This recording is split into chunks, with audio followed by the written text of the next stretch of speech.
rise for the pledge. Thank you, Mr. Winter. Good. I pledge allegiance to the flag of the United States of America and to the republic for which it stands, one nation, under God, indivisible, with liberty and justice for all. Right.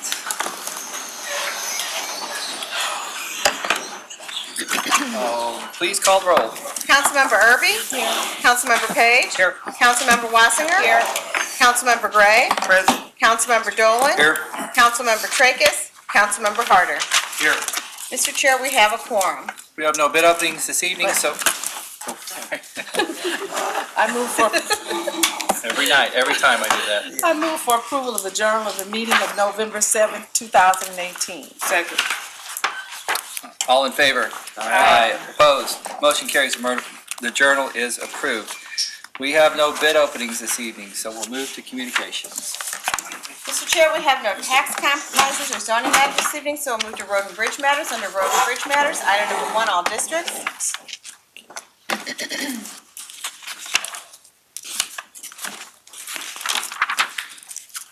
Receive and file, and that will be the order. Moving on to other communications, Mr. Chair, item number 1, 6th district. Oh, receive, file, and the change of owner be approved as requested. Sorry. Second. All in favor? Aye. Opposed? Motion carries. Item number 2.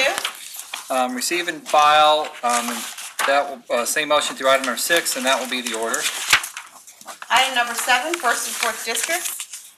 Receive, file contract in an amount not to exceed $2,470,620.34 be approved and awarded to L.F. Krupp Construction, Inc., the lowest responsible bidder, as recommended, and authorization for revision to the existing traffic control devices be approved as requested.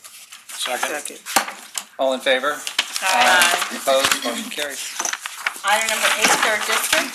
Receive, file, and the change order in the amount of $22,154.15 be approved as requested. Second. All in favor? Aye. Opposed? Motion carries.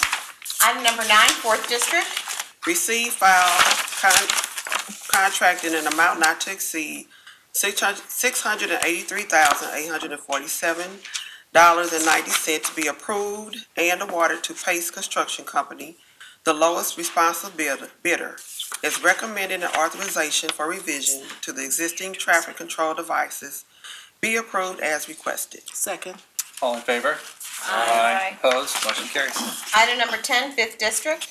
Receive, file, contract in an amount not to exceed $1,553,365.86 be approved and awarded to Spencer Contracting Company, the lowest responsible bidder, as recommended, and authorization for revision to the existing traffic control devices be approved as requested. Second. All in favor? Aye. Opposed? Motion carries. Item number 11, 6th district. Receive, file, contract in an amount not to exceed $495,212.67 be approved and awarded to Pace Construction Company, the lowest responsive bidder, as recommended, and authorization for revision to the existing traffic control devices be approved as requested. Second. All in favor? Aye. Opposed? Motion carries. Item number 12, 6th district. Receive, file, and the county councilor be directed to prepare the appropriate legislation. So ordered. Item number 13, 7th district. Receive, file, and the county councilor be directed to prepare the appropriate legislation. So ordered. Item number 14, 7th district. Same as 13. So ordered. Item number 15, 5th district. Receive, file, and reappointments and appointment be approved as recommended. Second. All in favor? Aye. Opposed? Motion carries. I'm sorry, who was the second on that one? I was. Second. I've seconded. I don't know who seconded. Michelle did. Okay. Sounds good. Item number 16, 5th district. Receive, file, and the appointment be approved as recommended. Second. Do you want to have a hearing on this retirement board appointment? Do you all know this person? I do not know him. I would appreciate having a hearing. I'm sure he's well qualified. Councilman Dolan, would you be opposed to holding this and holding hearing on your appointment? Not at all. It's usual and customary. The motion is to hold on the order of business, is that right then? So, do we have a Yes. hearing? Yes. Okay, so ordered. Jen, can Actually, you- is the motion to receive, file, refer to the council's committee, hold on the order of business? That sounds good. Yes. So ordered. Can you work with the applicant to see about a schedule? Thank you. Go ahead. Item number 17. Receive, file, and the county council be directed to prepare the appropriate legislation, and that will be the order. Add-ons, No add-ons this evening, Mr. Chair. report of the county executive, no report, report of special committees, hold on the order of business, and that will be the order. Public forum. We have 21 speakers this evening, Mr. Chair. Please approach the podium when your name is called.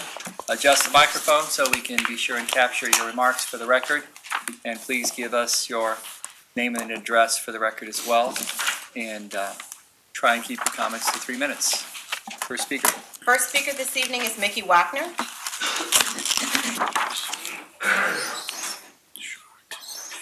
Mickey Walkner, 41 South Central.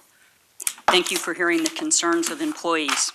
I will provide a brief perspective regarding pay in the county councilor's office. Others may share more about what we do and our involvement with the police and public safety. In over 20 years, the starting salary that we pay has changed just a couple of times. We need to start paying a competitive hiring rate. We need raises for the dedicated workforce we already have. We need to support the workers we have today, and we need to be able to attract the workforce of tomorrow. We have low morale with little hope of advancement by promotion. Employees after several years are still making the low hiring rate. Newer employees don't stay. Long-term ones just keep working for low pay. When we've had vacancies, we are slow to hire and slow to promote. For promotions, the newly promoted persons make less than the outgoing persons. We have been fiscally prudent as requested and mandated by the budget. We used to have about 100 applicants when we posted attorney vacancies.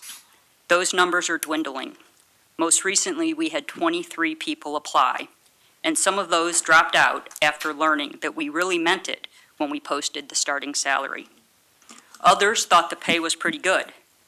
They then explained the pay was good for a 10 to 20 hour per week job, not the actual full-time job. Some applicants then withdrew or didn't even appear for follow-up interviews. And we aren't just a 40-hour-a-week job. We have lawyers who easily work 55, 60 hours per week, every week. Lawyers who work 7 days a week. We don't get overtime pay. We don't get comp time. We are dedicated, and our concern is to do our jobs well. We spend the time to do that. We are not just an office of attorneys. We also have 7 other members of our team.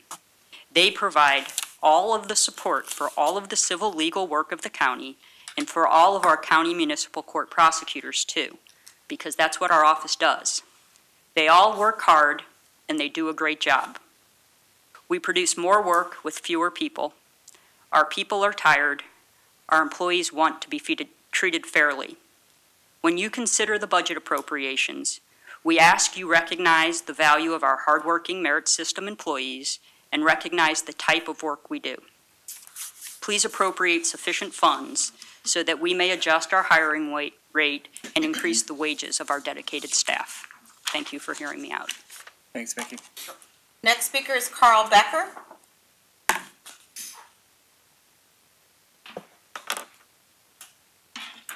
Good evening. Hi.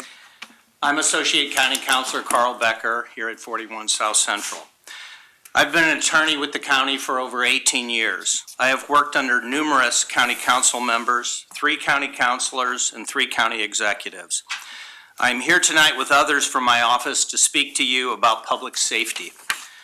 Some could not be here tonight because they are prosecuting in court or are upstairs working on legal deadlines.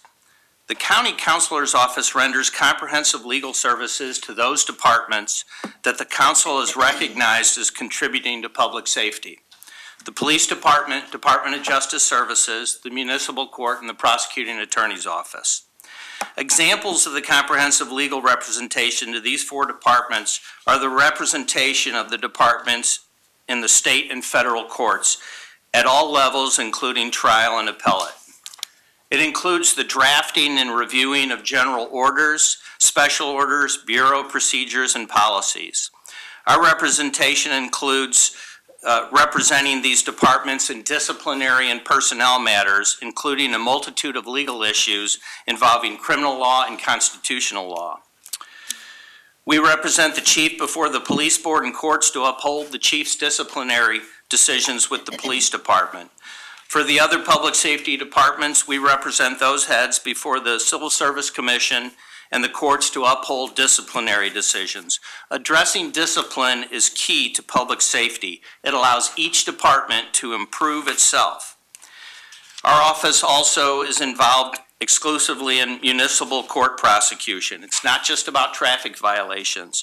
Our office prosecutes serious crimes which entail imprisonment up to 1 year. That includes assault, domestic violence, DWI, drug sale and possession, including the sale and possession of opioids, which is a national public safety epidemic. The council appropriated Proposition P funds for the municipal court public defenders. Thus, it is appropriate that the office which prosecutes in municipal court also be considered public safety employees. Our office also provides prosecution for the mental health court. Mental health court involves those charged with a crime but suffering from mental health issues. I'm proud to say that both the state and federal courts have modeled their mental health courts after the mental health court developed by the county counselor's office. Our office also represents the county in involuntary commitment proceedings. Examples of this include the commitment for mental care or for medical care to those persons who are suicidal. It also entails the commitment of those with deadly communicable diseases such as tuberculosis to be committed and be treated so that they are not endangering themselves and the public. I see that my time is almost up, and I did not get through all the topics that I wanted to this evening. I look forward to seeing you again next week. Thank you. Thanks, Carl. Next speaker is Steve Robeson.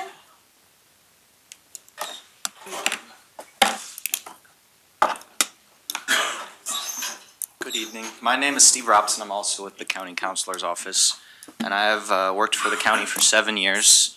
I've been here under 2 different county executives and 2 different county counselors. My job is not political. I'm a diligent public servant. I'm here tonight to tell you about my role as a prosecutor for municipal court. We prosecute a huge variety of ordinance violations for unincorporated St. Louis County. And for these cases, we review evidence, we issue charges, appear at numerous municipal court dockets a week. We engage with defendants, defense attorneys, public defenders, judges, victims groups. We decide when to pursue a case for trial, and we do take a lot of cases to trial.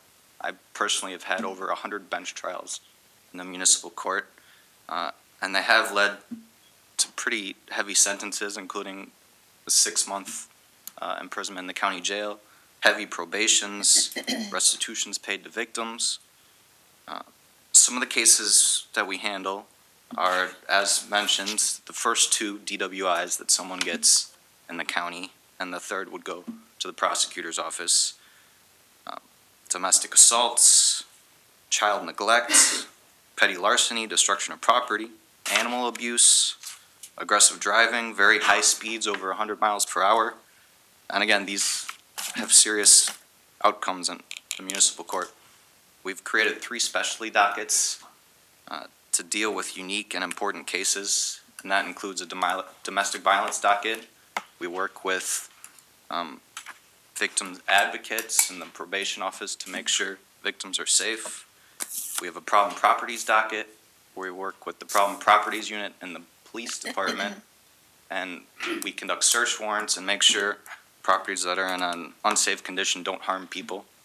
And also, as mentioned, we have the mental health court, which is a really good tool to stop the cycle of repetitive offenses by people who have mental illnesses and substance abuse problems. And these are all very good tools. Additional duties include handling an expungement docket, concealed carry permit hearings, and involuntary commitment hearings for people that the hospital want to keep to treat them for being a danger to themselves or others. These are all things I've done in my past 7 years. As a public servant, I take pride in my work, and I'm particularly proud that I get to contribute to the public safety for the citizens of St. Louis County. I know what I've done and what my colleagues have done is important, and I would ask for help in keeping it that way. Thank you. Steve has a question. Steve, when do ordinance violations get referred to the prosecuting attorney? Is it just the DUIs or are there other instances?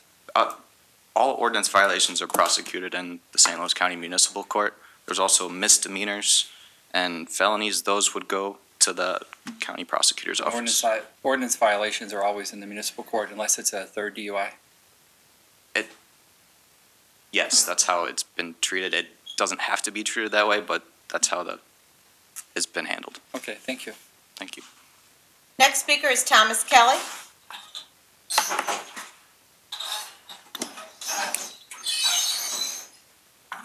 Good evening. My name is Thomas Kelly, 12981 Baalbek Drive. I am speaking on behalf of the Step Up of St. Louis Coalition, which has a goal to essentially stop substance abuse issues within the schools of St. Louis City. Now, we're here to ask for your help on Bill 270, which would make it illegal to possess an e-cigarette or any tobacco product under the age of 21. Because as it stands, the key word here is possess. As it stands, there's currently a loophole in the system in that it is not illegal for someone under the age to own an e-cigarette or a tobacco product, which basically creates this huge distraction in a lot of schools. Now, I'm a high schooler, and I understand this firsthand. There's a lot of places in my high school, Lindbergh High School, that I can't go and just not see like a single use of a vapor, like a vape or an e-cigarette anywhere. And it's creating this huge distraction within the school. Now, we feel that bypassing Bill 270, this would essentially eliminate all of these distractions and possibly even eliminate even more distractions within school. Not just high school, but like even in the middle school levels, we've even heard talk that this problem even goes down to even a 5th grade level. So it would basically just stop all of this from happening, put a big dent in this huge problem there is with e-cigarettes and tobacco products. And that's all I have to say. Thank you. Thanks. Next speaker is Reddit Hudson.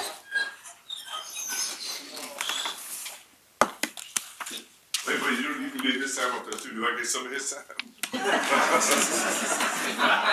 You're using up yours.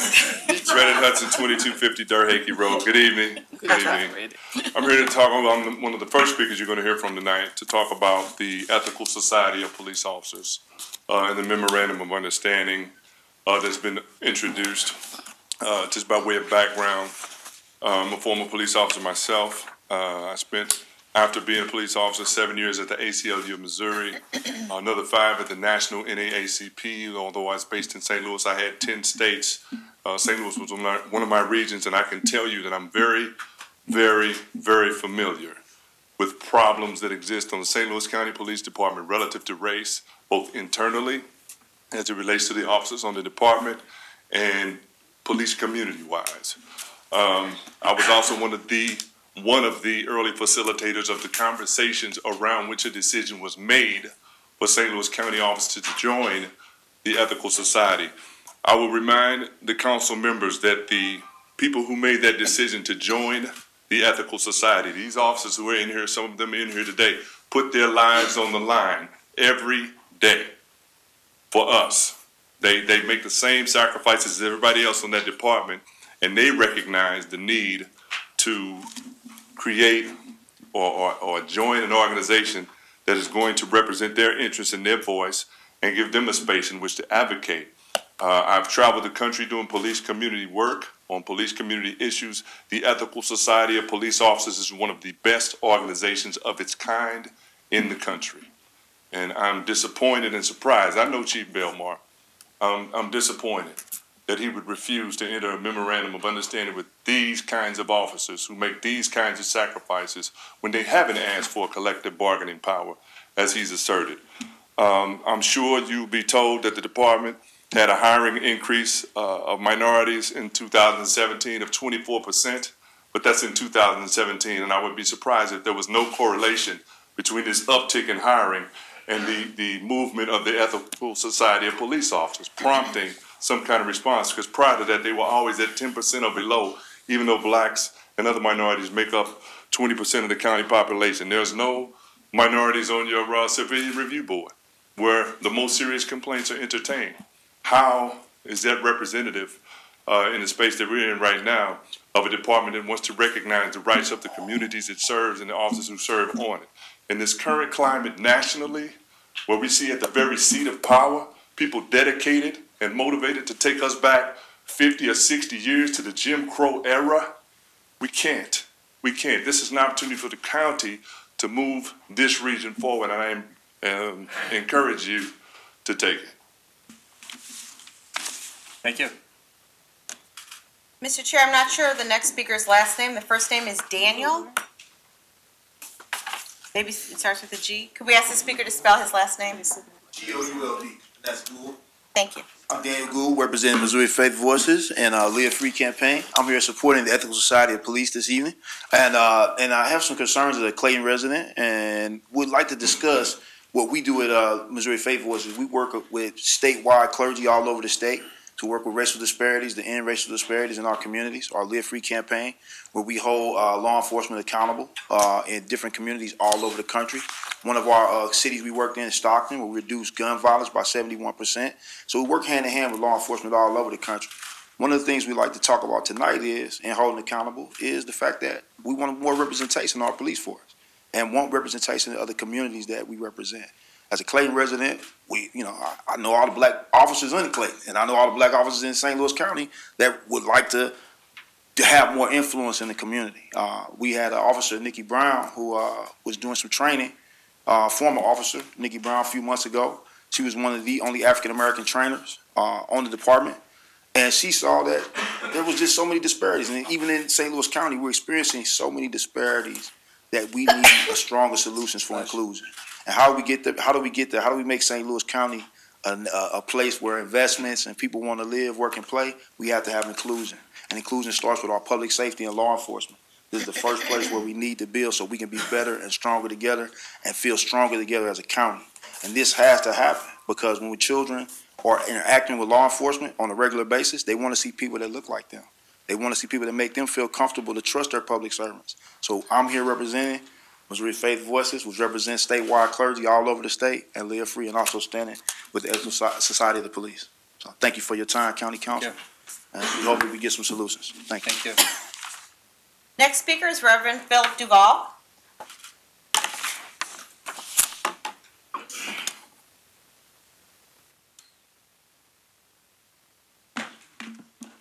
Thank you. Good evening, Council. Good evening. I want to first reflect on hearing the statements made by the County Councilor's Office as I would describe a public safety crisis, not being able to pay adequately, not being able to treat them fairly. This crisis goes deeper within the St. Louis County Police Department. And I also thought I heard where you guys speak to the chief on legal matters and advise that police department. So maybe I'm just asking you, Mr. Kramer, to review the legal matter about an MOU that the chief could sign and make it public to us to understand that what is legally allowed for him to do, this is just, well, I'll just leave it at that. That's between Chief Belmer and the community. Former President Obama offered in his 21st century policing report, pillar number 1, which is building trust and legitimacy. As my brother just mentioned, a few months ago, a former St. Louis County police officer, who also happens to be a black female, resigned from the department That black female officer's name is Nikki Brown. Not only Nikki Brown as an officer, but she's an adjunct professor at Leonardwood College. More than qualified and capable based on credentials. As an employee of the department over 10 years, however, she decided to resign due to the racial tension within the department. Officer Brown was assigned to the county and the Municipal Police Academy as an instructor. During her time there, at one point, she was the only African-American instructor. So I want to just make note real quick. If she's the only one, look at all the cadets that go through there only seeing one black face, one black trainer, just for that tantamount. And as we continue to say why we need diversity and inclusion, you would think that there would be some within those cadet academy classes that could reflect not just for black folks, but also for white cadets. She was the only black female instructor at the same police academy in St. Louis County. The new recruits are a part of the 24% increase of the county police department that having in their 2017 annual report that you've heard, speaking about racial disparities that occurred in what's supposed to be the most professional police academies in the area. After she complained to her supervisors, Officer Brown began to be subjected to isolation within her immediate working area. Officer Brown was also denied certain training opportunities and passed over for promotion. The display of retaliation was evident. The hostile work environment caused Officer Brown to file a complaint within the EEOC, and even though Officer Brown had complained through her chain of command, no clear changes were made. I just want to make note, I saw you, Colleen, give eye contact to Pat Dolan when Mr. Reddick was speaking about who's on the civilian review board. First, we say the police commissioners are not independent, so it's not really a review board. It's a rubber stamp of the status quo. And then also in understanding that yeah, there's three. And I want to make this public, and I see my time is running out. I'm offended, and I've told this to the police commissioners. Anytime high-ranking St. Louis County police officers say, what are y'all complaining for? We have a black deputy chief, and we got two of the most powerful men, the black chairman and the black vice chairman.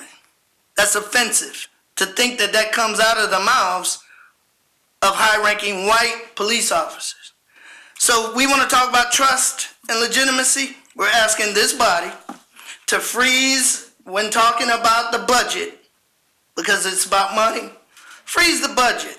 Ask these tough questions about what's going on with the Ethical Society MOU. Freeze the budget talks about adding those additional funds until they explain to this community what they're doing, what they're not doing, and we will be more than happy to provide more data. I'm sorry that the county executive's not here, which he's also always notably absent. We'll ensure that we get his comments. And since I'm out of time, because you know you can't give a preacher 3 minutes. Thanks, Phil. Thank you. Next speaker is Representative Alan K. Green.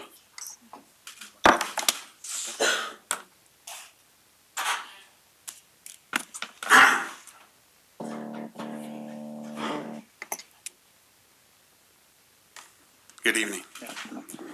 I'm Representative Alan Green, representing the 67th District in North County, and I'm also a former St. Louis police officer, so I've served my time in that area. But I also had the opportunity, when I was a police officer, to produce a film on the history of black police officers that was produced in 1991 that chronicled a lot of the wonderful history of black police officers. And the key is, we just want a voice. Also, I had the opportunity after doing that to help create drug courts for this nation under Joseph Califano. I was part of that team. And so I'm very proud when we talk about drug courts, treatment courts, and all that stuff, because it created another voice. Then I had the opportunity, of course, to work for Buzz Westfall here, Charlie Dooley here, as one of his assistants, and create neighborhood preservation. That was another voice in the community. But one of the voices going back to the Ethical Society is when the police officers in St. Louis County had their first dinner, I was the guest speaker. I was the guest speaker. Because way back then, some of the officers were talking about, I don't think I could stay here. I don't think I'm going to be able to make it through St. Louis County Police Department. And now over 20 years later, 25 years later, I sit back and I say, we do have a deputy chief. We do have some lieutenant colonels up there. We do have some people in authority. Yes, we do. Because back then we didn't and nobody saw it coming. So I'm proud to say all of that has occurred, but we still need a voice. I had the opportunity when I left here under Charlie Duty to go work for Jay Nixon, governor, and I was over the Office of Equal Opportunity to provide another voice for the state of Missouri, a voice. And now I'm standing here as the representative of the 67th District, and the governor, Parsons, just appointed me to be on the Criminal Justice Reform Board because we need another voice.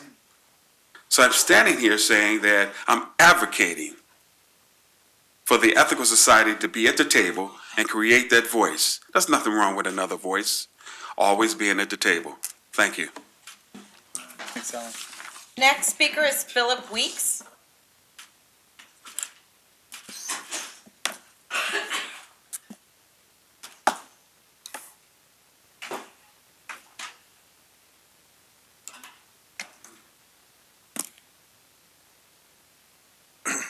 Hi, my name is Philip Weeks. I live at 3880 Utah Place in St. Louis City.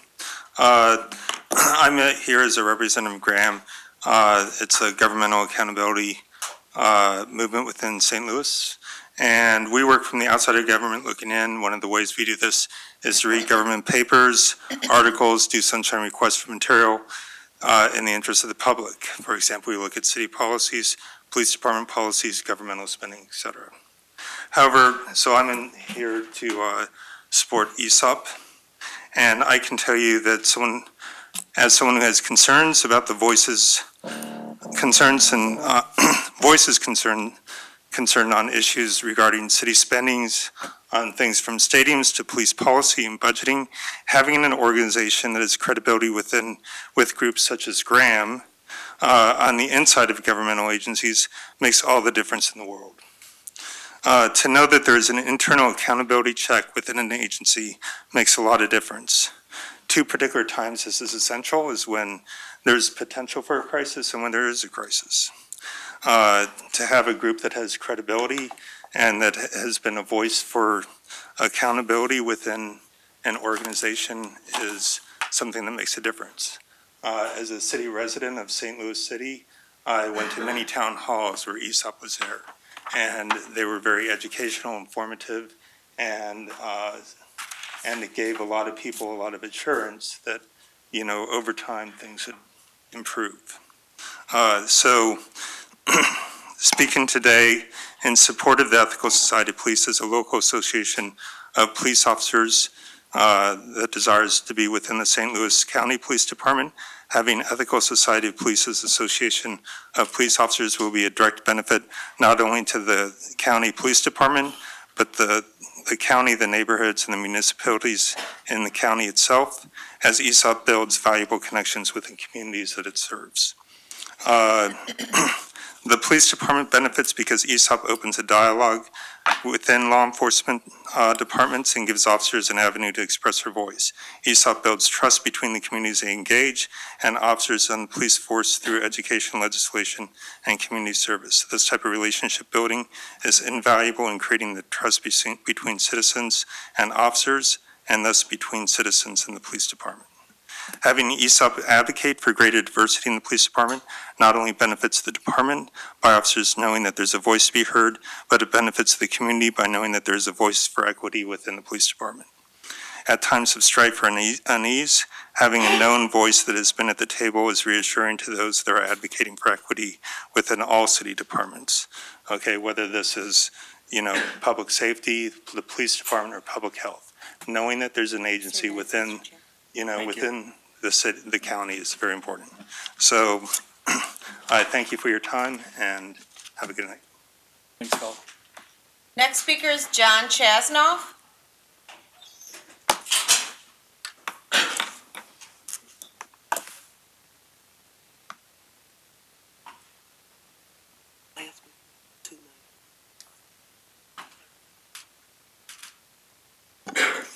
Hi, I'm John Chasnoff. I live at 7475 Gannon in University City. And I was here a couple months ago to speak with you about the incident of the car chase that happened in North County, the car chase that the St. Louis County Police originally denied participating in. And I'm here tonight to speak with you about the Ethical Society. And it occurred to me just how much these two issues have in common with each other. First of all, they're both about St. Louis County Police. That's pretty clear on the surface. They're also, I think, both about civilian oversight. We talked to you then about the need for an organization that could hear citizen complaints and be an independent voice to make sure that those complaints are heard fairly. But the other function of civilian oversight is to look at policies and procedures.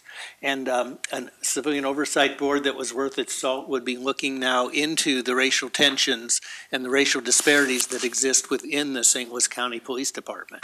So I'm not sure if your interest in civilian oversight is waxing or waning at the moment, but I hope it's waxing because this issue, I think, is coming to the fore again in this case. And something that we hope that you all take seriously. But I think underlying all of those situations is the issue of racial disparity, racial discrimination, and white supremacy in St. Louis County. That's an issue that I think bubbled up to the surface very clearly during the Ferguson uprising. And frankly, I think that the St. Louis County Police kind of skated out from under that situation. They didn't get the heat that I thought they deserved. They were 1/3 of the unified command that was responsible for what happened in Ferguson and did not handle the situation well. They were entering into a cooperative agreement with the Department of Justice. It seems like the Department of Justice lost interest and St. Louis County kind of just skated on by. But we can see that these issues keep coming up time and again.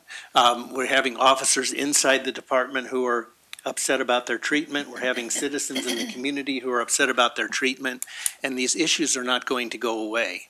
And so I hope that you all will step back and take a long-term view about what's in the best interest of the county. I think if the department were looking at its own long-term best interest, they would be welcoming the Ethical Society with open arms. And I hope that you all do the same thing in whatever capacity you can find to make that happen. Thanks a lot. Thank you. Next speaker is Jennifer Day, and Ms. Day will be followed by Katie Mullen.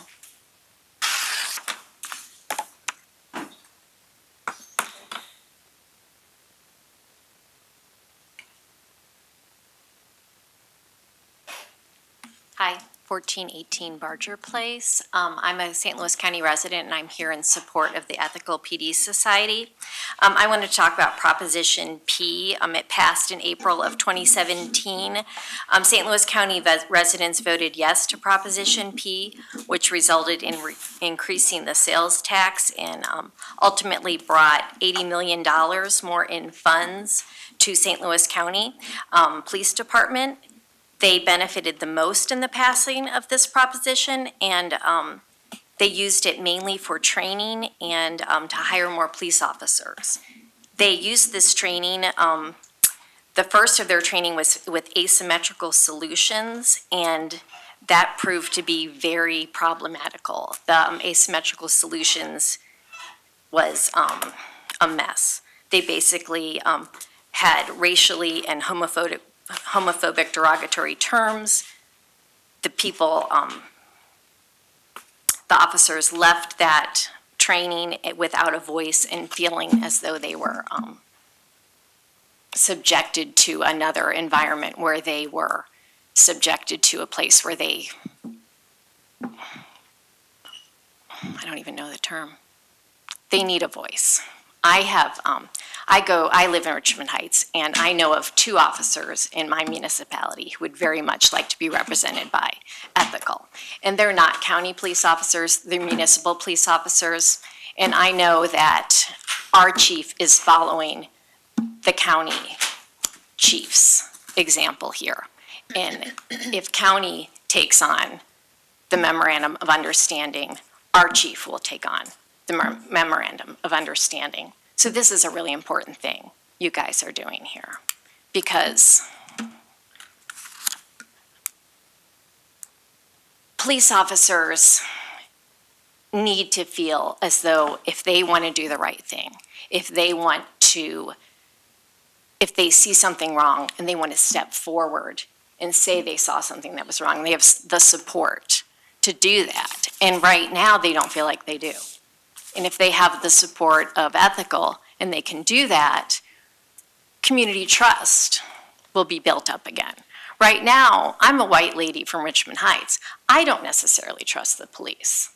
That's a problem, because I'm the one who should have the most trust in the police. If I'm questioning the things I see and the choices police are making, that's a problem. If you're losing me, that's a problem.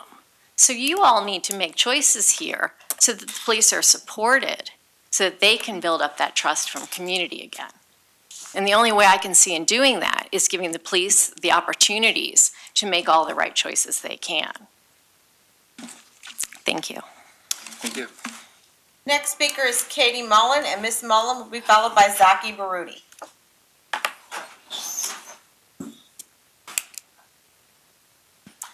Good evening, thank you.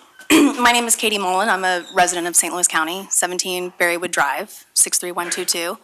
And I am here simply as a concerned citizen. When I heard that the Ethical Society of Police was having problems expanding their organization into the St. Louis County Police Department, very, very concerning to me, because as I echo what people before me have said about, we're living in a time where racial issues are at the forefront of everything that's going on today. And the Ethical Society of Police is an organization whose mission is to improve the working conditions of law enforcement officers and the safety of the communities they serve. So when I hear that we're not able to, well, my understanding is there's an issue with a memorandum of agreement regarding collective bargaining, which, as I understand, Ethical Society of Police is not advocating for that. And so I simply just don't understand what the issues are. That's why I'm here today. I don't understand why there's any problem whatsoever having the Ethical Society of Police expand into the St. Louis County Police Department. As I understand, there's at least 60 officers right now in the county that are members of the Ethical Society of Police.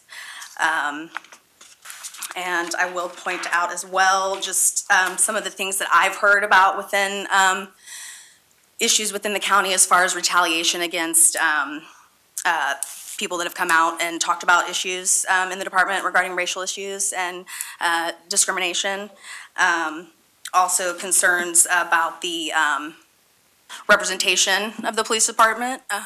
I believe 10% minority currently in the county, which is not representative of the population. Lots of concerns, lots of issues. So I just would urge the council to take a look at this very seriously and do what you can to help rectify the situation so that the Ethical Society of Police can become recognized as a departmental organization within St. Louis County Police Department. Thank you. Thanks. Next speaker is Zaki Baruti, and Mr. Baruti will be followed by Heather Tay.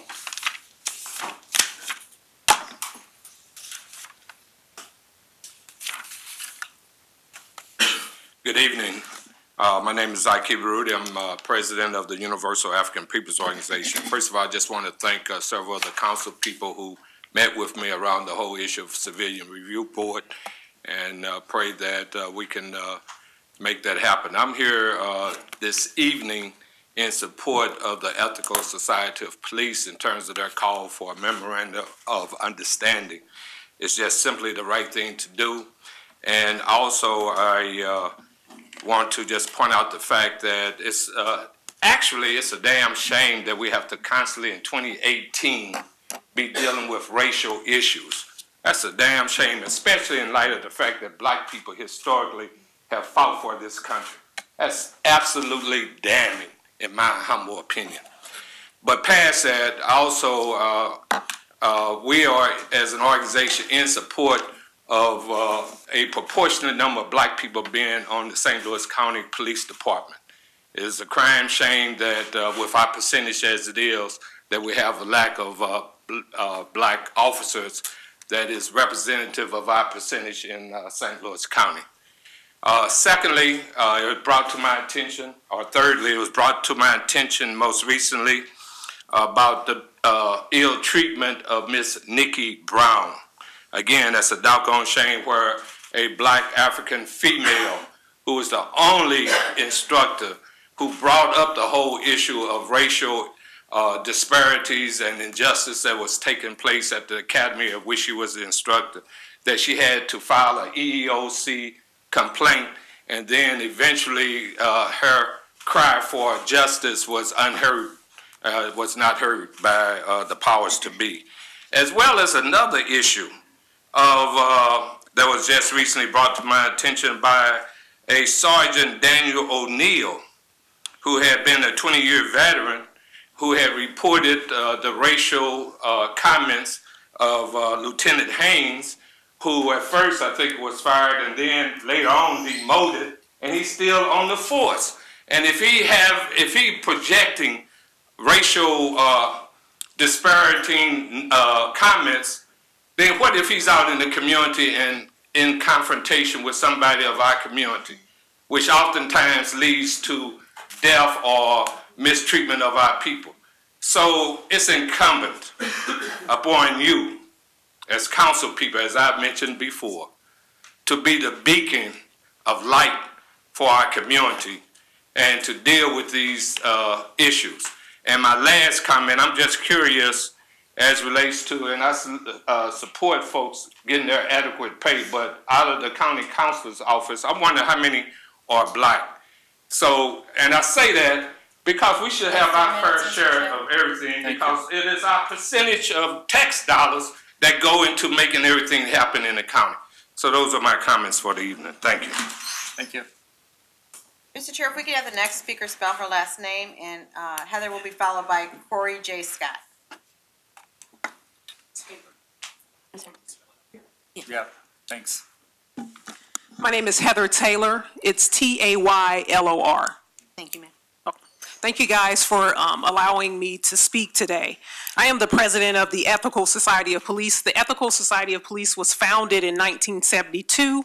We were founded due to race-based discrimination within our St. Louis Metropolitan Police Department. From the Ethical Society of Police, our main goals are to connect with the community and to ensure the rights of our members. We have members who are both black, white, Latina, and we are about police accountability. And what we're known for is police accountability. In April of 2018, close to 70 officers from St. Louis County reached out to us to meet on several occasions to discuss joining Ethical. The issues that they brought to the forefront were discrimination. They were about inclusion of women, men who were African American. And some of those people as well that joined Ethical are also white. Some of the issues that they discussed were about bullying that was occurring with the Fraternal Order of Police, who is the sole bargaining agent for the St. Louis County Police Department. And let me make this clear. We are not seeking to be the bargaining agent within St. Louis County Police Department.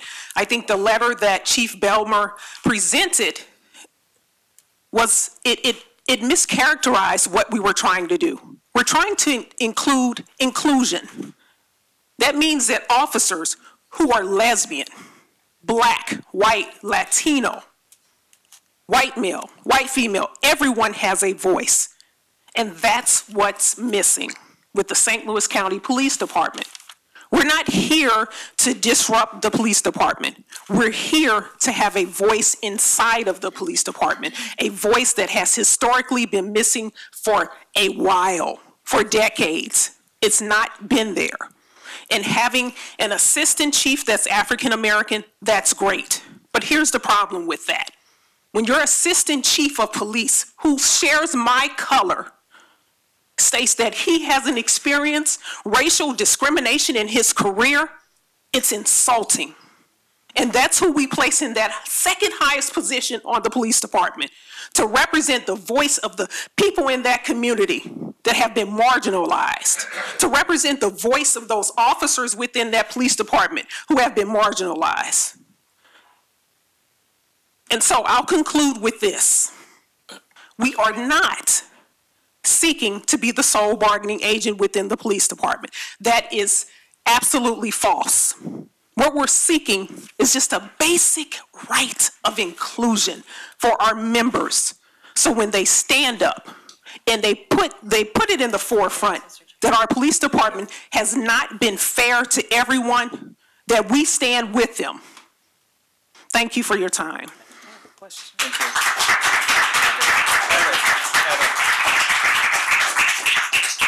I'm sorry. There are 60 people who have joined ESOP, right? 60 police officers. Over 60, yes, ma'am. And they're deducting their membership dues? Yes, ma'am, they are. However, they won't sign a MOU.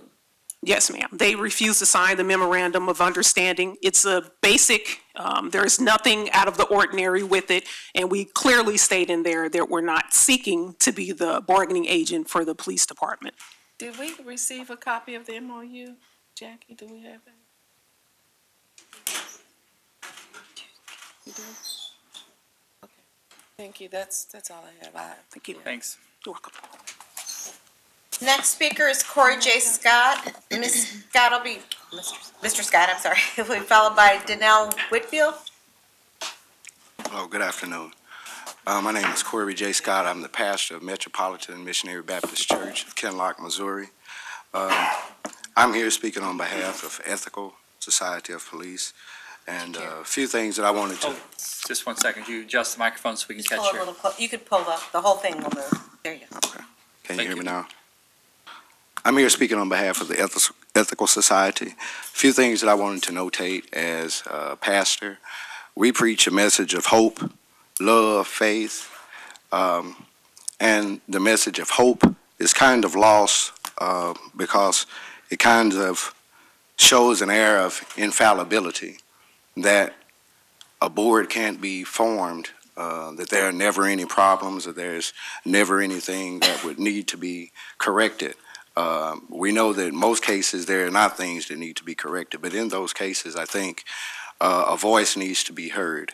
And even those 60 officers that have already joined Ethical, I think it marginalizes those officers, and what it says to them is that their voices really don't matter. And I don't think that's giving a good message to the community, in which a lot of trust by way of officers and citizens, trust issues have gone on for a while, and I think that it would be a good step in repairing our broken community for you all to give Ethical Society an opportunity to help the officers and the community that's here in St. Louis County. Ethical's mission is to improve the working conditions of law enforcement officers and the safety of the communities in which they serve.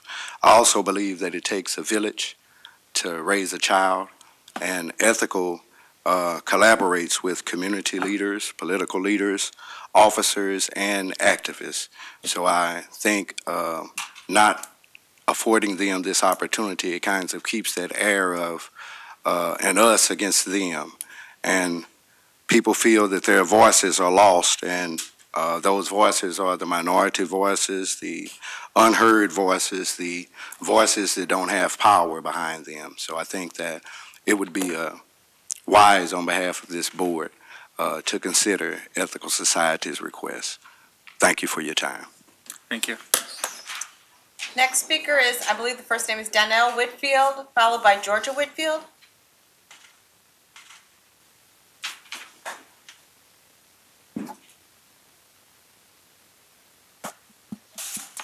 Good evening, and I thank you for allowing me to come before this distinct body to talk about the injustice of the Ethical Society of Police. Again, my name is Donnell Whitfield, and I am a retired police captain from the city of St. Louis after 25 years. And what I see Sergeant Heather talking about, who I think done an excellent job of making her point, was about fairness in the police department. We know that in our department, the St. Louis Police Department, we had one officer was shot, black officer, African American, by a white officer. For no reason that I heard anybody relate to. And these are the kinds of things that we need to deal with and come to the forefront and began to treat men and women as equal. And I don't have to say to most of you that policing is not an easy job. And when we take those things out of context and don't do the things that we should do or need to do, it's a problem. I wish I could stand here and tell you why the chief of the St. Louis County Police is opposed to the Ethical Society of forming an organization in St. Louis County. I'm sure that there's an organization for the white officers, and I'm sure that they would allow black officers to join. So, but why couldn't the black officers have an organization that the white officer could join as well? So until we get some fairness and equity, I don't think too many things are going to change. We fight every day for equality. And I began to wonder, are we making any headway? So we're still having the same problems that we've had for years and years. And at some point, we would hope that we would come together and begin to deal with fairness and equity. Thank you for your time. Thank you. Next speaker is Georgia Whitfield, followed by Reverend Darrell Gray.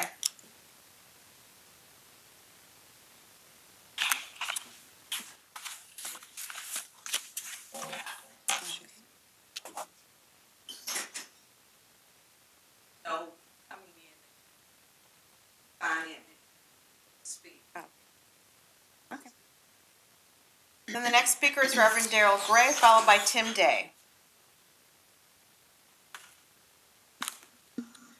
Good evening, I'm Reverend Darrell Gray. I live at 4358 Enright Avenue in St. Louis City. I am the community liaison for the Ethical Society of Police, and I'm the state chairperson for the Social Justice Commission for the Missouri Missionary Baptist Convention.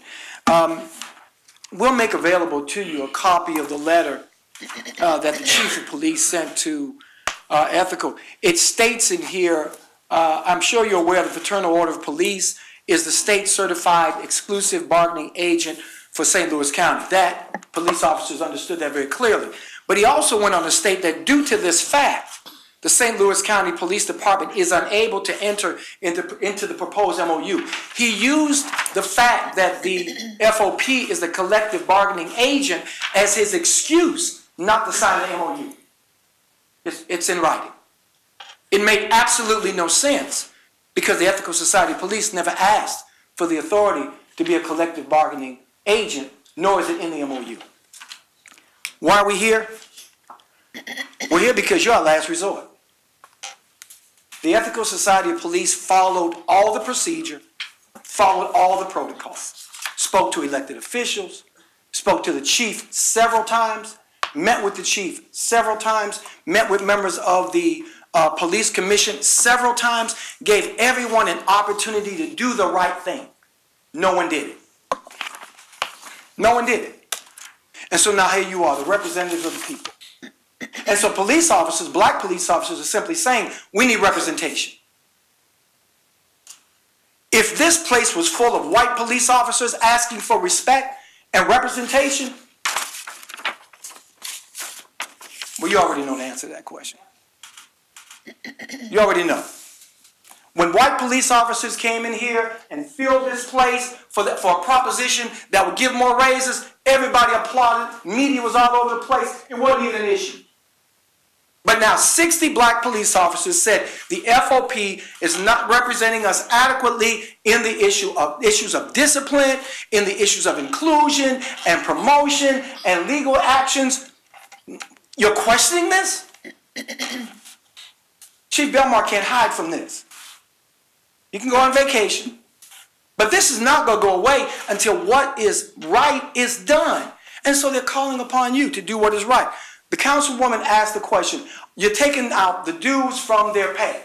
It is a withdrawal from their paycheck. They work for the county. You can recognize the fact that this organization is reputable and official and credible by taking out their money, but that's all you can give them. Finally, we're here because, once again, you're the last resort. We're here because we want you to do the right thing. It's a shame that we have to come here and beg. It's a shame that these police officers who risk their lives every time they put on a uniform have to come here and beg for respect and recognition and representation. It is a shame. And Chief Belmar should be ashamed of himself. The police commission should be ashamed of themselves. We're hoping that this body, this respectable body, will provide some political goodwill in order for these men and women to just have what they're asking for, and that is just purely, simply adequate representation. It's not a fight with the FOP. It's not. It's not a fight with Chief Belmar. It's not. I know you'll do the right thing. Use your political influence, your political power, to get them the respect and the recognition and the representation that they deserve. Thank you very much.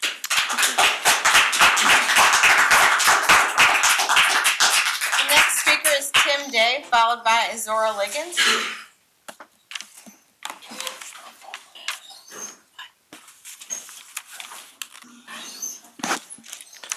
My name is Tim Day. I live at 7329 Nottingham, 63119. I'm here to talk about Tower T. It's been 4 months since Tower T was needlessly shut down without a public hearing that ironically was originally scheduled for a year ago tonight. But that was postponed, and instead of getting a public hearing, there were 2 media reports published by 2 of the biggest outfits in this region pushing the narrative that it was a done deal with no mention of the pending rezoning issue or the necessary public hearing. And I realize there's bigger problems in the county right now than this. But for 55 years, this was a place that people in my neighborhood could go to get away from the stress of their life on their lunch break, on their way home from work, or on the weekend.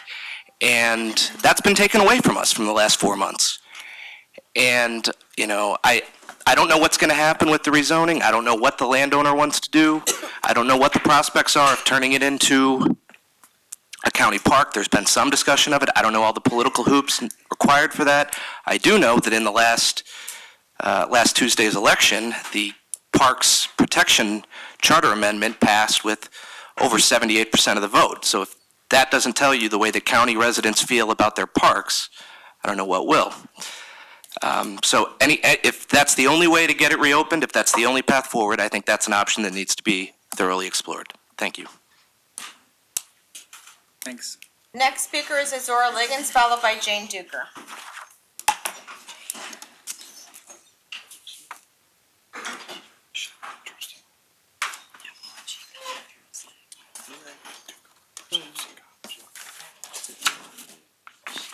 Azora Liggins, 5320 Bermuda. Good afternoon. I'm here again. I've been coming for a couple of years now.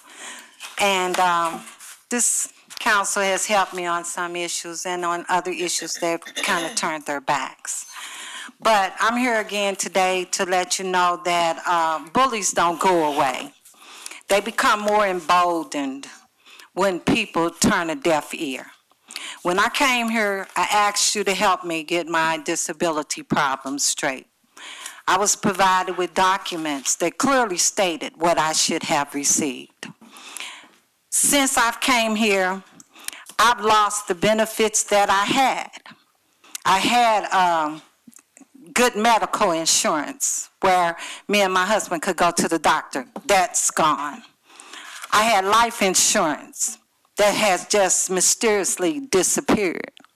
But these are the things that happen when we turn a deaf ear to people that are doing illegal things. I came here and I asked for one thing. I asked for the prosecuting attorney's office to get involved with the illegal acts that were going on.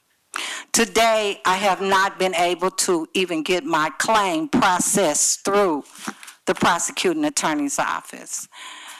Chairman Page, you had told me at one time that you would try to sit down and help me get some resolution. We haven't been able to do that. Councilwoman Gray has extended invitations to help, but she's been ignored and disrespected. And at some point, as I listen to everyone in here talk, due process is paramount. Nothing's going to happen when nobody's following protocol but the people that can do nothing. You know, I'm here asking again for the prosecuting attorney's office to come before this council and explain why I am being blocked from filing a simple charge against people who are illegally stealing money. Just because they're white collar, it should make no difference. If I steal $40,000, I got to go to jail or at least get investigated. And I feel that that should happen in this case. And I'm asking again that you would use your power, contact the prosecuting attorney's office, have someone come forward and explain why basic claims cannot get processed. Thank you. Thank you. Final speaker this evening is Jane Duker.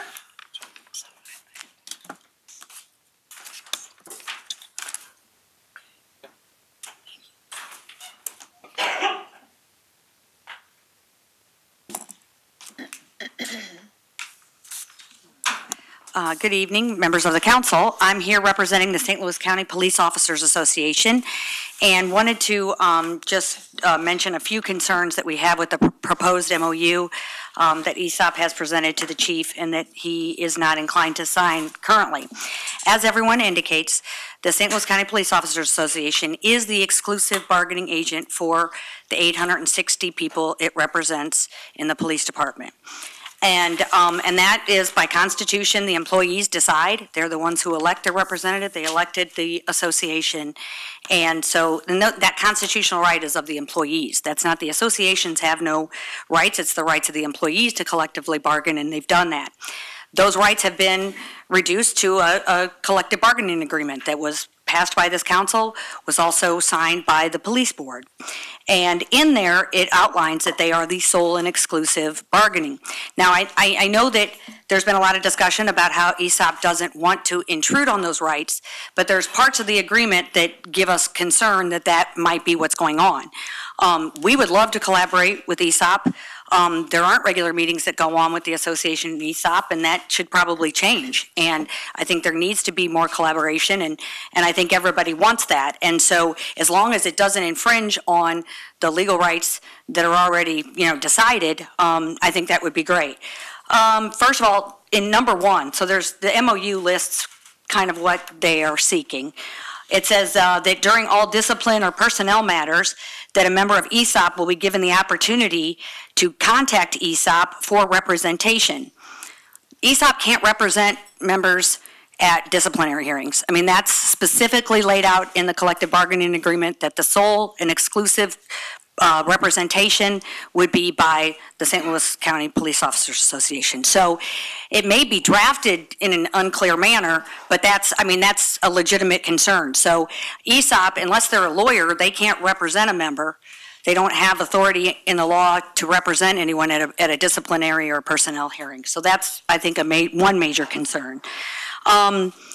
The idea of a local employee association, a couple of the paragraphs in the proposed MOU refer to that ESOP should be recognized as a local employee association.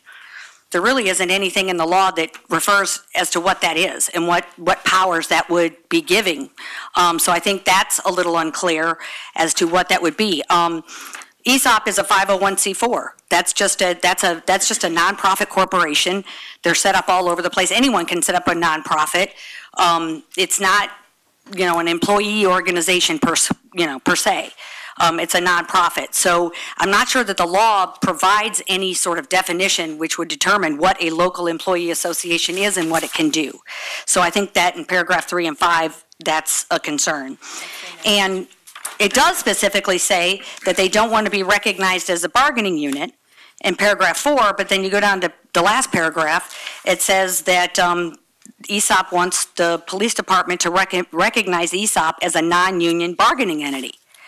So the problem is they have a bargaining entity. The bargaining entity is the St. Louis County Police Officers Association, and our concern is that that is requesting a status that legally, constitutionally, and pursuant to the collective bargaining agreement they cannot have. Now, with all that being said, there is plenty of collaboration, representation that can be done. We just need to, one, it needs to be within the law. It needs to be within the constitutionally granted rights to the employees who decided who their representative was, and it needs to be consistent with Missouri law. So, we would invite ESOP, the association would love to have meetings. We would invite ESOP to go to the police board meetings, because that's where, St. Louis County Civilian Review Board actually goes over policies, does things, and that would be a phenomenal opportunity for them to, propose policy changes. But I think this agreement as written, and I understand that the chief's been meeting with them weekly, and I think that's great. But I think the agreement itself, the wording of it, I think there is some concerns there, and so I think we understand why the chief can't sign this document, and that doesn't mean that there can't be something. Okay, we got it. Yeah. I'm sorry. Go ahead. Are you gonna go? No.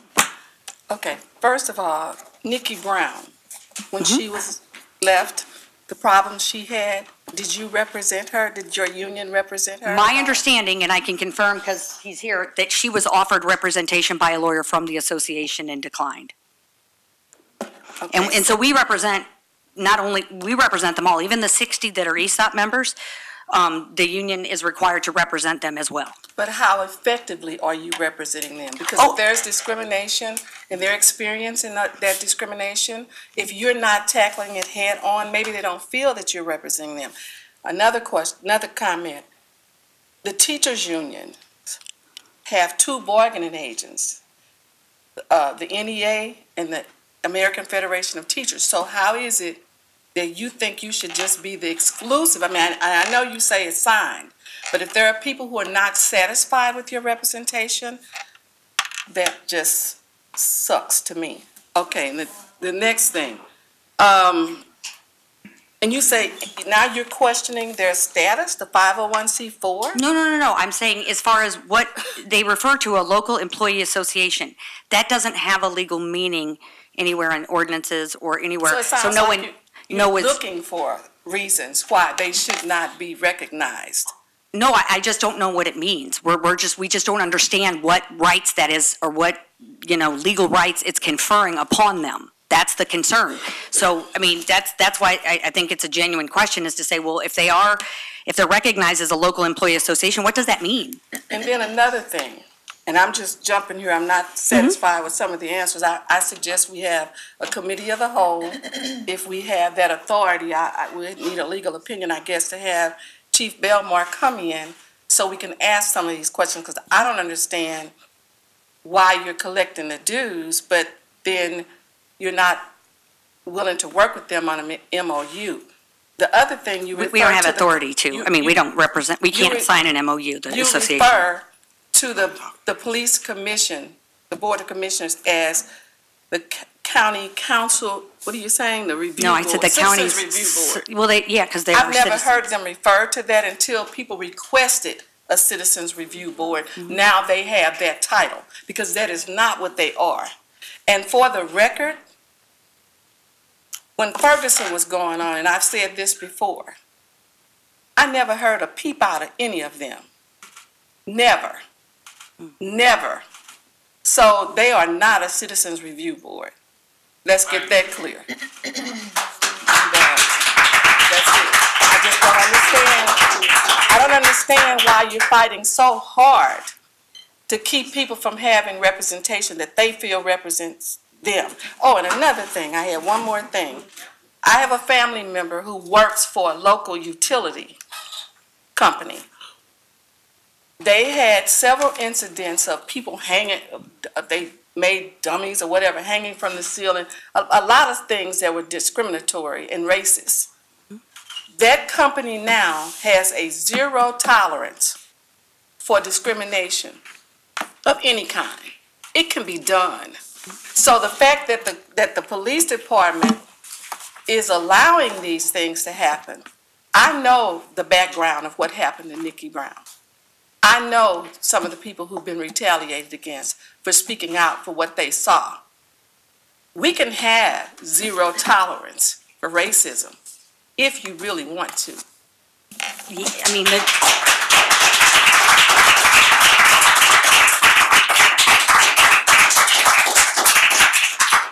we don't have authority to speak on behalf of the department, and we don't have the authority to sign an MOU between the county and ESOP. They didn't ask you to sign it. I understand, so that we're not fighting it. We're just, what we're concerned is that the law in the Constitution provides that the employees get to decide who their representatives are. And that's what happened. The association has followed the law, and we got over 50% of the bargaining unit to agree, and so those rights are in the contract, and I don't know how there are two bargaining agents. If the employees agree to that, then that's something different, but that hasn't happened here. And so our concern is not that there is an MOU. We just want to make sure that it just doesn't infringe. All I'm here to talk about is how it doesn't infringe with existing contractual and constitutional and Missouri law rights. And then the majority of the employees are Caucasian as well. So you're gonna get, they're all being represented. You have another segment, LGBT, minorities, whatever, who don't feel that you're representing them fairly. That's legitimate. Any other questions? I have a comment. The county councilors came and spoke earlier, and I had a resolution that was implemented where I asked the St. Louis County and I asked St. Louis Police Department to post on the website how to create a civilian review board. That was a resolution, and it was adopted here in this chambers, but that has not taken place. I tried to speak with counselor's office about it, and they again said what you said. We already have a civilian review board, so basically ignoring the resolution. I don't understand. Didn't really know who you were till you just got up, so it took me a minute to follow what you were saying, so I didn't really catch on till later.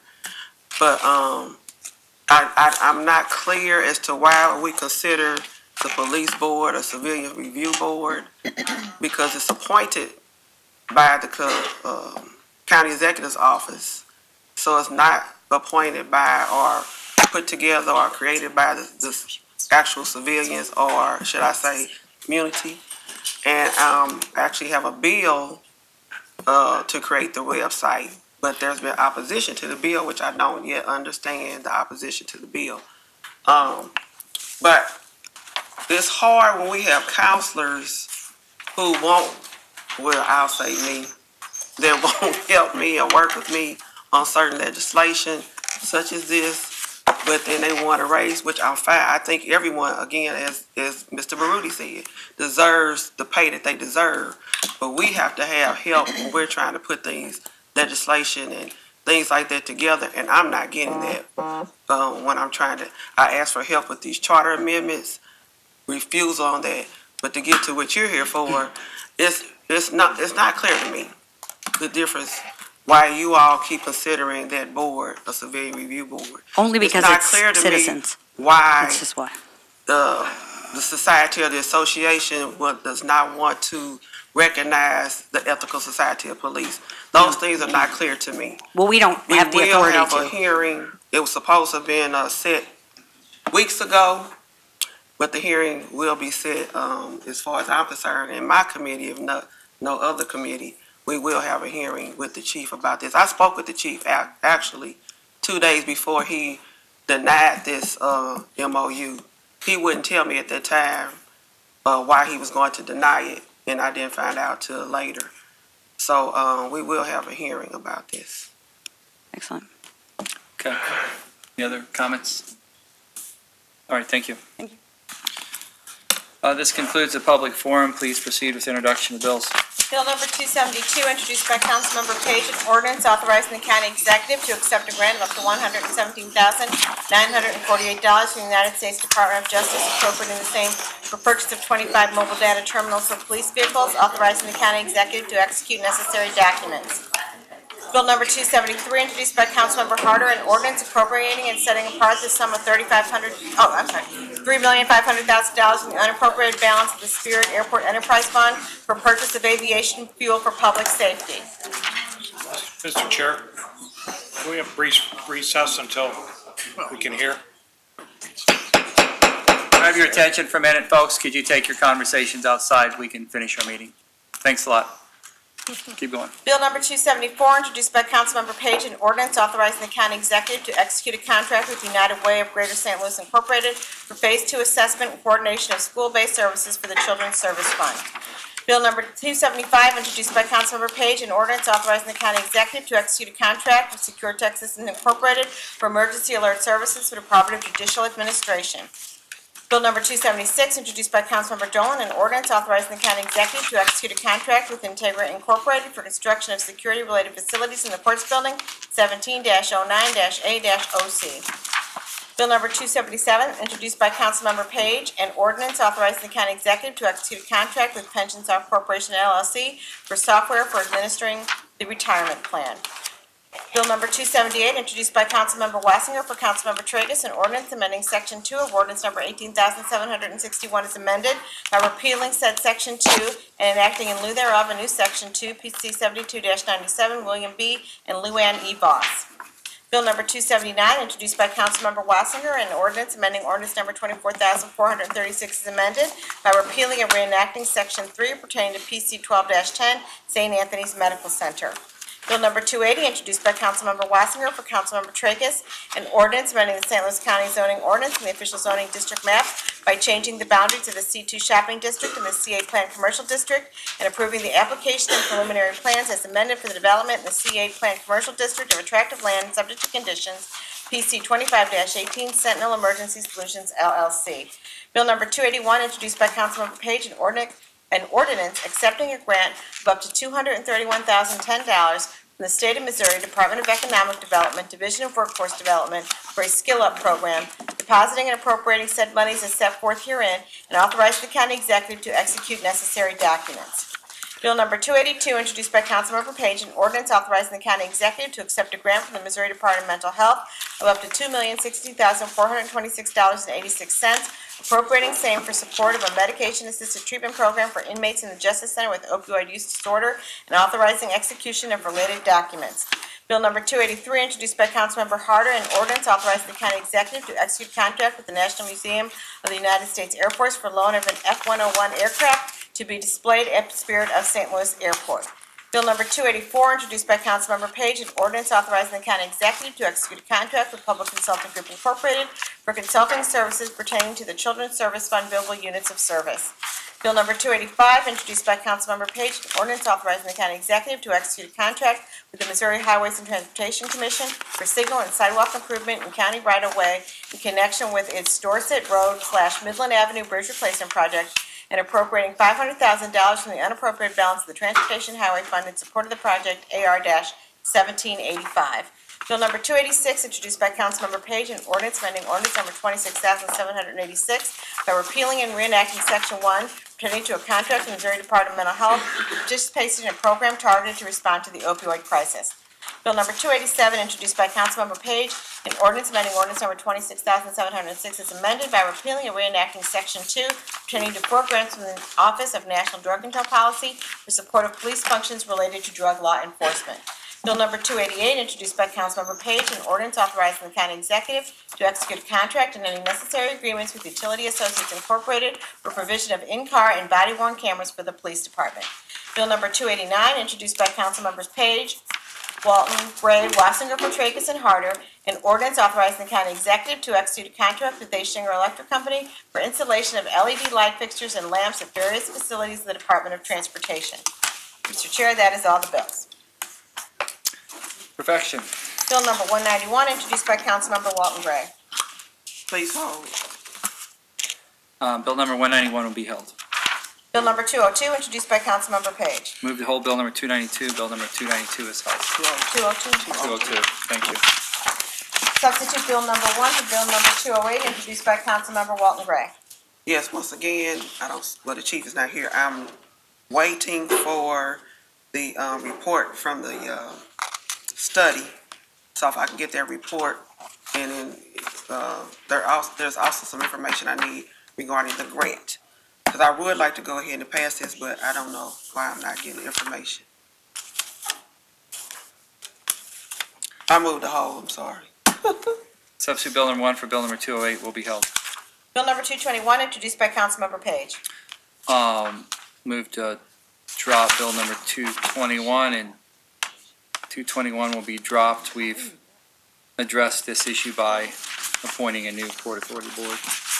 Bill number 256, introduced by Councilmember Page. Move to hold Bill number 256, and 256 will be held. Bill number 258, introduced by Councilmember Walton Gray. I am going to try to pass this on next week. So if any council members have any concerns, please let me know. If you have any concerns, I will try to pass it on next week, but please hold today. Bill number 258 is held. Bill number 265, introduced by Councilmembers Page and Walton Gray.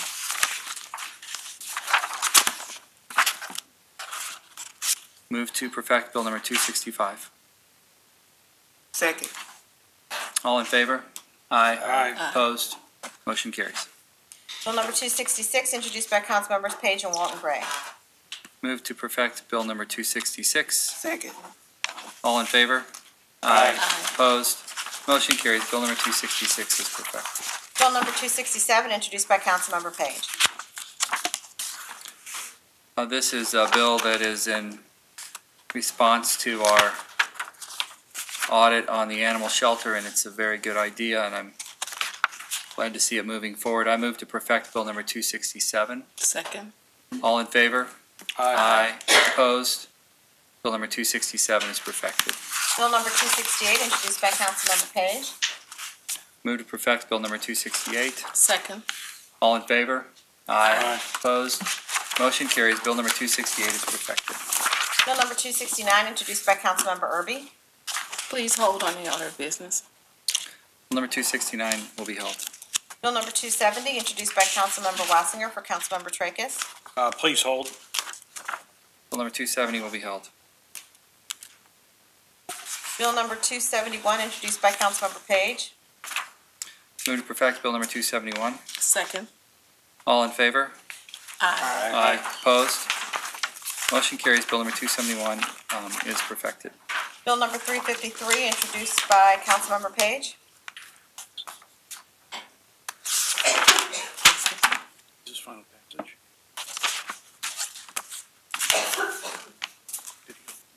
Please hold Bill number 271, and 271 will be held. Oh, I'm sorry. 350. Skip ahead. 353. I'm on final passage. Can you go to final passage? 350. I didn't hear you go to final passage. I'm sorry. I thought you were still on perfection. We will, 271 was perfected. No, we are No, we were. You on 271? Yeah, but she said. I'd like to hold 271 if we can do that. Oh, we voted on it. You moved to perfect it. Then, You would have to go back and. we'll address it on final passage then. It's fine. Next item.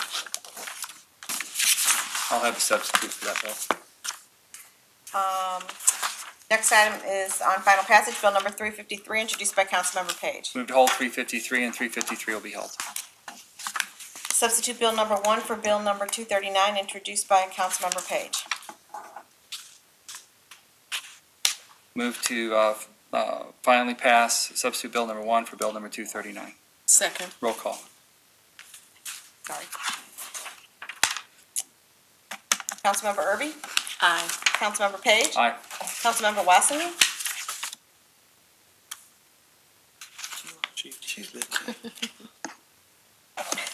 Councilmember Gray? Aye. Councilmember Dolan? Aye. Councilmember Tracus? Councilmember Harder? Aye. Mr. Chair, on substitute bill number 1 for bill number 239, there are 5 ayes and 2 absent. Substitute bill number 1 for bill number 239 is finally passed.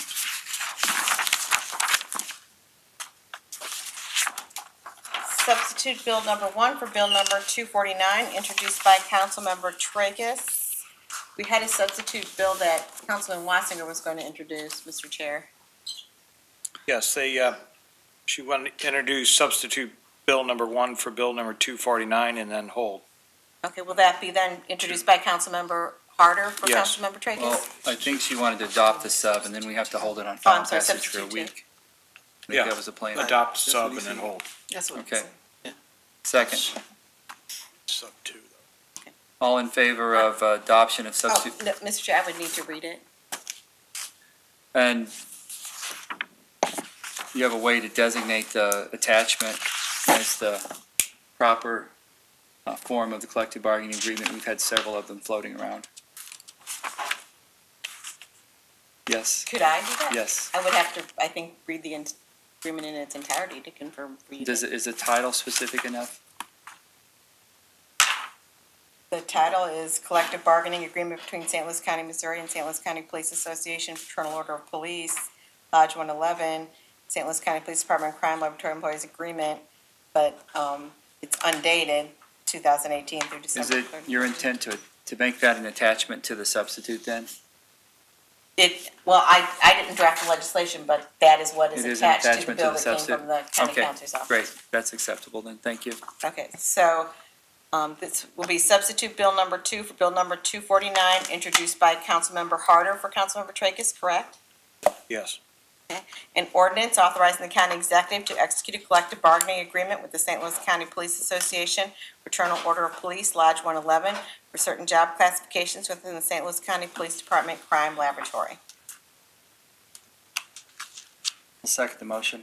All in favor of adoption of substitute bill number 2 for bill number 249, say aye. Did someone make the initial motion? Oh, I'm sorry. Who did? All in favor of adoption of substitute bill number 2 for bill number 249, say aye. Aye. Aye. Opposed? Motion carries. Did you not vote? No, I said aye. Councilman Dolan, I haven't seen it, so what's? you want to hold it? It's hold anyway. You wanna We're hold gonna it? hold It's not it for gonna be final final, passage. that's the only reason I'm not saying it, because it's not gonna be final tonight, but I haven't seen anything about it, so before the meeting here.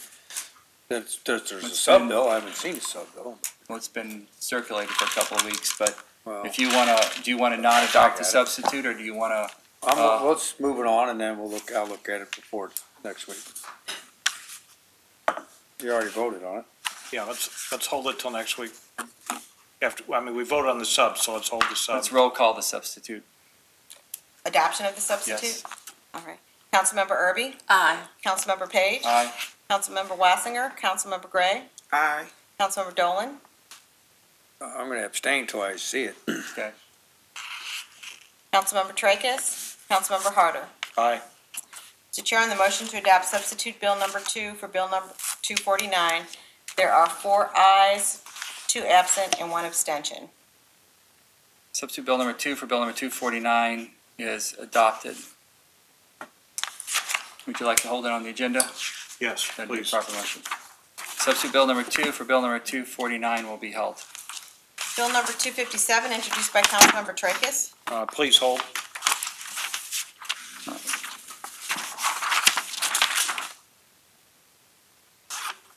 Which bill are you holding? What's the number? Bill number 257. 257 is held. Bill number 262, introduced by Councilmember Erby for Councilmember Page. I'll move for final passage of bill number 262. Second. Roll call. Councilmember Erby? Aye. Councilmember Page? Aye. Councilmember Wassinger? Councilmember Gray? Aye. Councilmember Dolan? Aye. Councilmember Tracus? Councilmember Harder? Aye. Mr. Chair, on bill number 262, there are 5 ayes and 2 absent. Bill number 262 is finally passed. Bill number 263, introduced by Councilmember Walton Gray. I move for the final passage of bill number 263. Second. Roll call. Councilmember Erby? Aye. Councilmember Page? Aye. Councilmember Wassinger? Councilmember Gray? Aye. Councilmember Dolan. Aye. Councilmember Tracus. Councilmember Harder. Aye. Mr. Chair, on Bill number 263, there are five ayes and 2 absent. Bill number 263 is finally passed. Bill number 264, introduced by Councilmember Erby for Councilmember Page. Move for final passage of bill number 264. Second. Roll call. Councilmember Erby? Aye. Councilmember Page? Aye. Councilmember Wassinger? Councilmember Gray? Aye. Councilmember Dolan? Aye. Councilmember Tracus? Councilmember Harder? Aye. Mr. Chair, on Bill number 264, there are 5 ayes and 2 absent. Bill number 264 is finally passed. Moving on to resolutions, Mr. Chair, we have 2 this evening. Resolution number 1 is indicated it was to be introduced by Councilmember Wassinger for Councilmember Tracus. I don't know if somebody else wants to introduce that resolution. Yes, I'll introduce it for Resolution 1. Okay. Resolution number 1, introduced by Councilmember Harder for Councilmember Tracus. Please read the first paragraph or two. Resolution of the County Council of St. Louis County, Missouri, finding that the Glen Collins Subdivision Street Improvement Project has been completed, assessing the cost of such project against the properties in the Glen Collins Subdivision Neighborhood Improvement District, providing for the collection of special assessments related thereto, and authorizing certain other actions in connections therewith. So, what do you want? Adoption. Move for adoption. Move for adoption of proposition, or of Resolution 1. Second.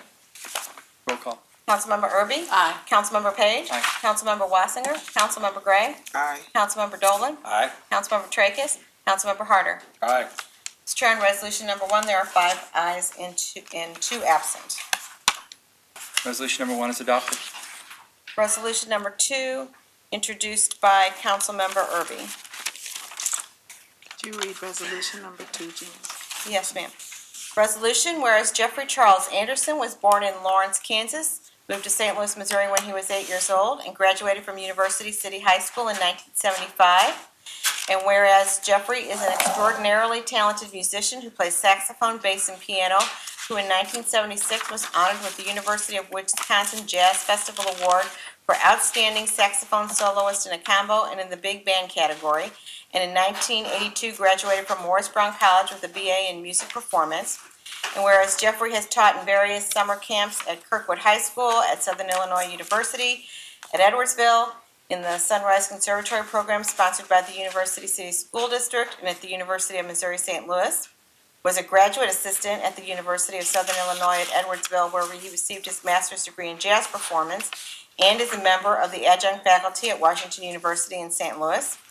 And whereas Jeffrey's professional performing career is as impressive as his career as an educator, as he was musician, music director, and composer for the People's Light and Theater Company St. Louis 1996 production of For Colored Girls Who Have Considered Suicide When the Rainbow Is Enough, and has performed with many artists including Peebo Bryson, The Dells, Jamie Abersold, Marlena Shaw, Spanky Wilson, Lou Donaldson, Dakota Station, Gene Carney, Vanessa Rubin, Hugh Peanuts Whalum, Kirk Whalum, Phil Woods, Johnny O'Neill, John Hicks, Mary Stallings, and many other talented local musicians in various cities in the United States and abroad. And whereas Jeffrey is also part owner of 2 music-related businesses, New Millennium Studios and High Resolution Records in St. Louis. And whereas since 1994, the University City Arts and Letters Commission Returning Artist Program annually features artistically renowned graduates of University City High School who return to share their fields of work, and will hold a reception to celebrate Jeffrey, the 2018 returning artist.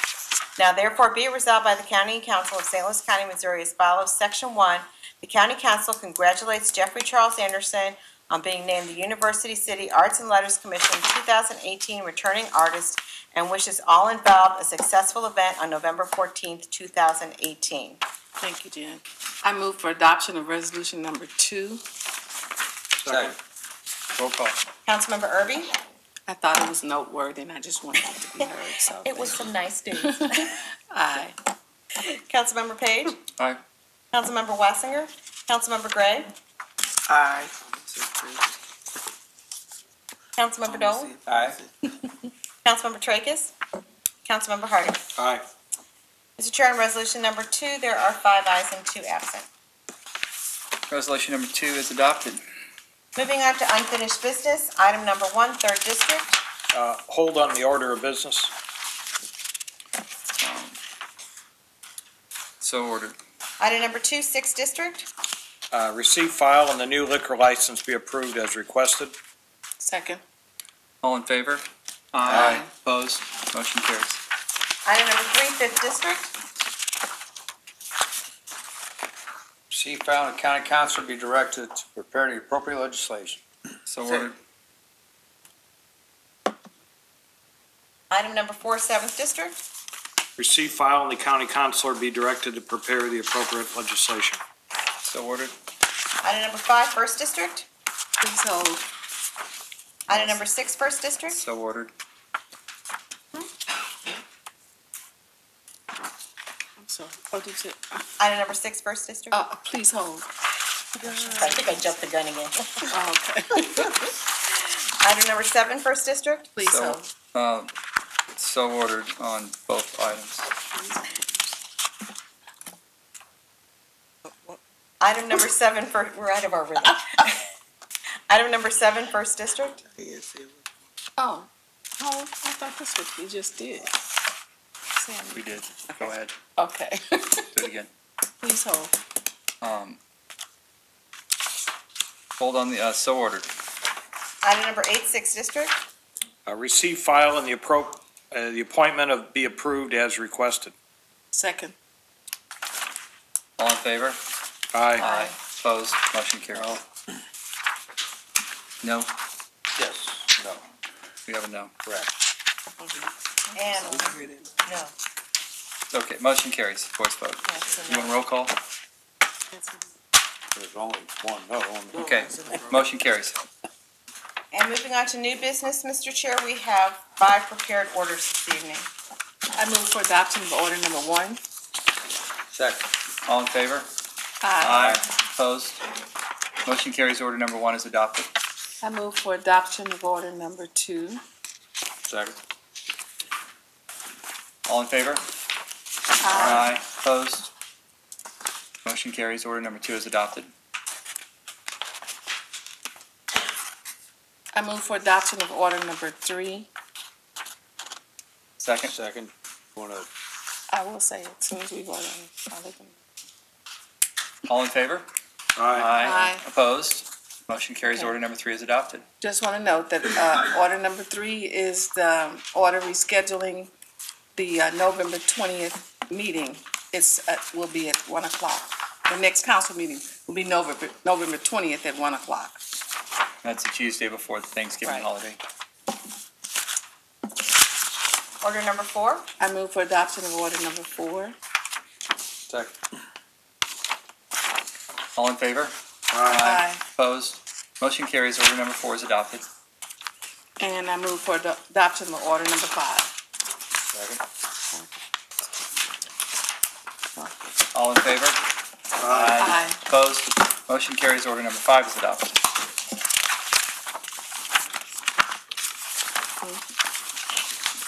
Any comments, any council members? Comments?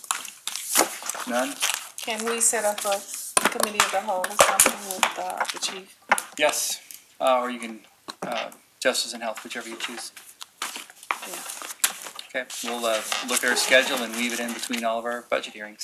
Because we also wanted to hear about the. Okay. If we're still on the record, Mr. Chair, could people speak up so we can capture them? We will have a hearing. And I also wanted to discuss some of the discrimination and things that, such as what happened with Nikki Brown. That would be in that. Same Okay. hearing. Okay. Okay. All right. Motion to adjourn. Second. All in favor? Aye. Aye. Opposed? Motion carries. We're adjourned. Thank you. How do you decide where you want to put